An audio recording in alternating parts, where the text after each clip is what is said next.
నమస్తే, నేను కిషోర్ కుమార్. ఈ వీడియో మీరు మొదటిసారి మన ఛానల్లో చూస్తున్నట్టయితే దయచేసి ఈ ఛానల్ని సబ్స్క్రైబ్ చేయండి.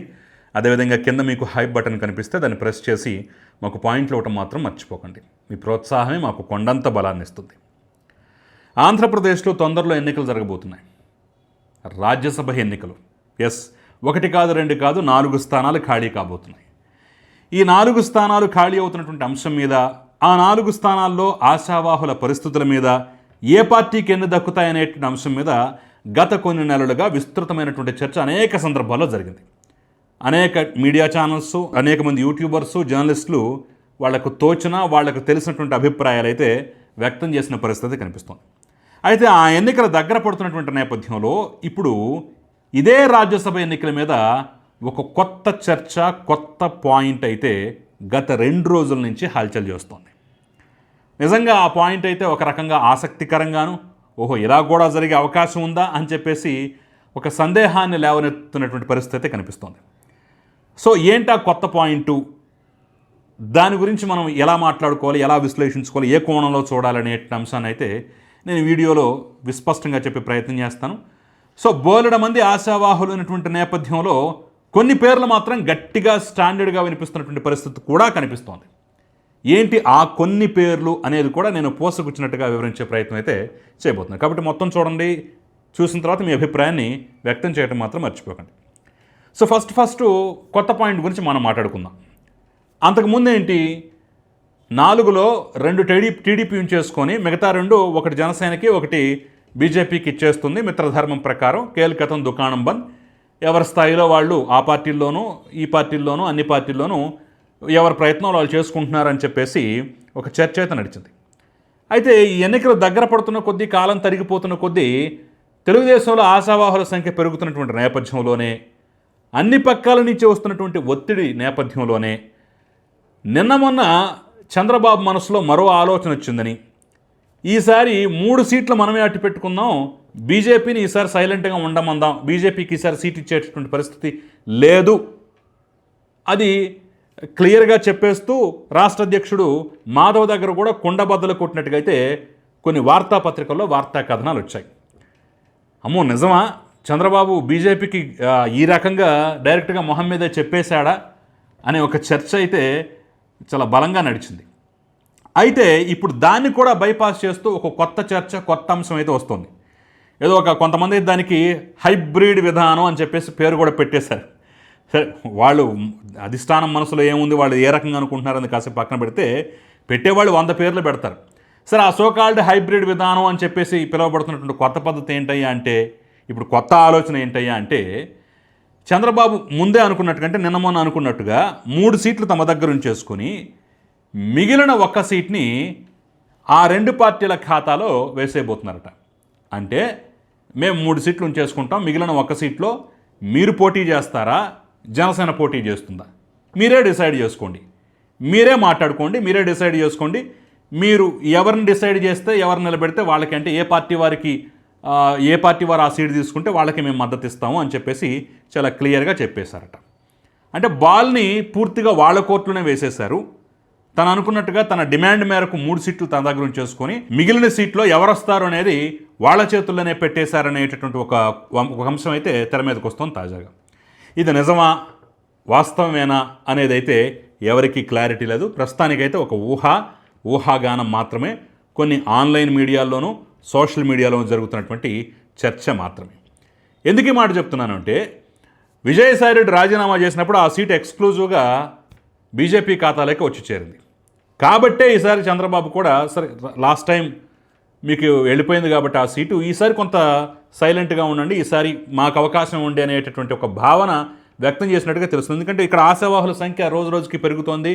చాలామందికి ఇంకా న్యాయం చేయనటువంటి పరిస్థితి, చాలామంది టికెట్లు త్యాగం చేసిన వాళ్ళకి ఇంకా సరైనటువంటి న్యాయం జరగలేదనేటువంటి భావన కూడా తెలుగుదేశం పార్టీలో ఉంది. కాబట్టి ఆ దిశగానే బాబు అడుగులు వేస్తున్నారట. సరే, ఒకవేళ పై వాళ్ళు ఫోన్ చేసి మాకివ్వరా అని చెప్పేసి గట్టిగా మాట్లాడితే మనకెందుకు వచ్చిన గొడవలే వాళ్ళు తేల్చేసుకుంటారు. వాళ్ళు ఒకవేళ జనసేనను కాంప్రమైజ్ చేసుకుంటే ఈసారి నెక్స్ట్ మళ్ళీ జనసేనకు అవకాశం ఇవ్వచ్చు. ఇట్లా రకరకాల ఆలోచనలు, రకరకాల అంశాలు, రకరకాల కాంబినేషన్స్ అనేవి అయితే చర్చలో ఉన్నాయట. సో ప్రస్తుతానికి ఇదంతా ఊహాగానం మాత్రమే. ఒకవేళ రేపటి రోజున నిజమైనా సరే ఆశ్చర్యపోవాల్సిన పని అయితే లేదు. సరే, సీట్ల పంపకాల విషయంలో పార్టీల పరిస్థితి ఈ విధంగా ఉంటే అభ్యర్థుల అంశం మాత్రం ఇప్పుడు ఒక పెద్ద ఎత్తున చర్చకు దారితీస్తోంది.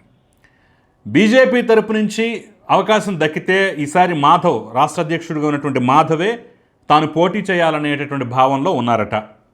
బహుశా కేంద్ర అధినాయకత్వం కూడా ఆమోదముద్ర వేయొచ్చేమో, చెప్పలేము. ఎందుకంటే బీజేపీ ఎవరు నిలబెడుతుంది, ఎవరికి ఛాన్స్ ఇస్తుంది అనేది అయితే అదొక $1 మిలియన్ ప్రశ్న. మనమందరం ఒకళ్ళని ఊహించుకుంటే లాస్ట్కి అసలు ఆ లిస్టులో పేరే లేనటువంటి, ఎవరు ఊహలకు కూడా అందనటువంటి వేరే కొత్త వ్యక్తి ఎవరో దిగుతారు. అట్లుంటుంది వాళ్ళ వ్యవహారం.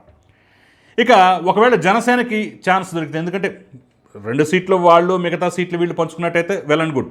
ఒకవేళ తెలుగుదేశం పార్టీ ఒక సీట్ ఎక్కువ అట్టి పెట్టుకున్నట్టయితే, ఆ నేపథ్యంలో జనసేనకే కనుక ఛాన్స్ వచ్చినట్టయితే కాన్స్టెంట్గా ఒకే ఒక్క పేరు మాత్రం బరిలో ఉంది మొదటి నుంచి, అదే లింగమనేని రమేష్. ఓ పక్క వైసీపీ ప్రచారం చేస్తూనే ఉంది, తెలుగుదేశం పార్టీ అధినేతకి ఇల్లు ఇచ్చాడు, జనసేన పార్టీ అధినేతకి ఆఫీసు కట్టుకోవడానికి స్థలం ఇచ్చాడు, కాబట్టి లింగమనేని ఇద్దరికీ కావలసిన వాడు, కాబట్టి ఈసారి ఖచ్చితంగా వెళతాడయ్యా అని చెప్పేసి వ్యంగ్యంగా వాళ్ళు కామెంట్ చేస్తున్నా సరే, మొదటి నుంచి రాజ్యసభ అన్నప్పుడు లింగమనేని రమేష్ పేరే బలంగా వినిపిస్తోంది. ఆ ఒక్క పేరు మాత్రమే జనసేన నుంచి బరిలో ఉంది. ఇక టీడీపీకి వచ్చేసరికల్లా మాత్రం బోలెడు పేర్లు, బోలెడు అంశాలు, బోలెడు కథ, బోలెడు అంశాలు ఇక్కడ కనిపిస్తున్నాయి. అయితే ఒక 2 పేర్లు మాత్రం, ఎన్ని పేర్లు వచ్చినా సరే ఈ 2 పేర్లు మాత్రం మారనటువంటి పరిస్థితి. అదేంటయ్యా అంటే, ఒకటి చింతకాయల విజయ్, 2 సానా సతీష్. ఈ 2 పేర్లు అయితే మారట్లేదు. చింతకాయల విజయ్కి ఈసారి టికెట్ రాబోతోంది, రాజ్యసభ బరిలో ఉండబోతున్నాడని చెప్పేసి అయితే తెలుగుదేశం సోషల్ మీడియా కోడే కూస్తోంది.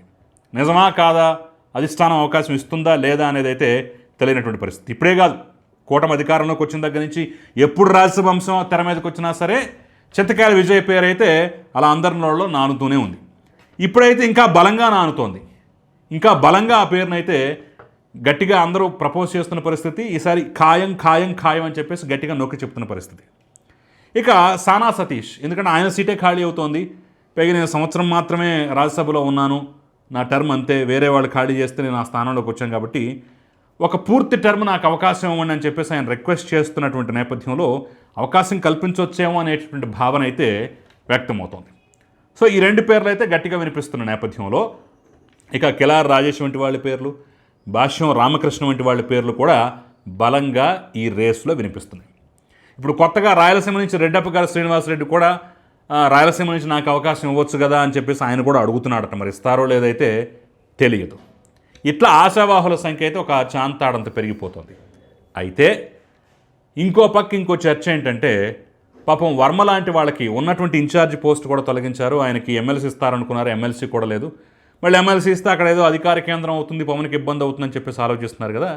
శుభ్రంగా రాజ్యసభ ఇవ్వచ్చు కదా, ఆయనకి న్యాయం చేయొచ్చు కదా అనేటటువంటి భావన అయితే గట్టిగా వ్యక్తమవుతున్న పరిస్థితి కనిపిస్తుంది. అంటే కొంతమంది ఈ మధ్య కాలంలో పరిణామాలు చూసిన తర్వాత, ఆయన కన్నీళ్లు పెట్టుకున్నటువంటి విధానం చూసిన తర్వాత, పాపం వర్మకి ఇవ్వచ్చు కదా, ఆయనకు న్యాయం చేయొచ్చు కదా అనేటటువంటి ఫీలింగ్లో కూడా చాలామంది ఉన్నారు. అలాగే దేవినేని ఉమా వంటి వాళ్ళకు కూడా అవకాశం కల్పించవచ్చు కదా, లాయల్గా పార్టీని నమ్ముకొని ఇన్ని సంవత్సరాల పాటు ట్రావెల్ అవుతున్న వాళ్ళని మనం నెగ్లెక్ట్ చేయకూడదు కదా అనేటటువంటి ప్రపోజల్స్ అయితే వస్తున్నాయి. సో రావటానికి సరైనటువంటి ప్రపోజల్స్ బోలెడు వస్తున్నాయి. మరి ఉన్నటువంటి సెట్లలో 2 తీసుకుంటారా, 3 తీసుకుంటారా అనేది అయితే క్లారిటీ లేదు.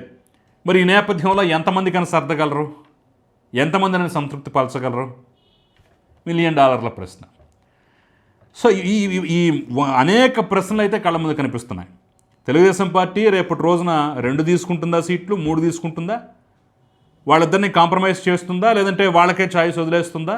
అసలు ఈ కొత్త థీరీ ఏంటి అనేది ఒక చర్చ ఒక పక్క అయితే, ఈ అభ్యర్థుల అంశం మీద అయితే ఇంకా బోలెడు చర్చలు జరుగుతున్నాయి. మరి ఈ నేపథ్యంలోనే ఏ విధానం అయితే బెటరు, ఏ అభ్యర్థి అయితే బెటర్ అనేది మీరు అనుకుంటున్నారు, మీ అభిప్రాయం ఏంటనేది కూడా నాకు కింద కమెంట్ రూపంలో తెలియజేసే ప్రయత్నం చేయండి. సో అందరూ చూస్తున్నాం, అందరి అభిప్రాయాలు వింటున్నాం, మరి మీ అభిప్రాయం ఏంటనేది కూడా దయచేసి తెలియజేయండి. ఇది ఈ అంశం అన్నమాట. మీకు నచ్చితే వీడియో లైక్ చేయండి, 10 మందికి షేర్ చేయడం మాత్రం మర్చిపోకండి. నమస్తే.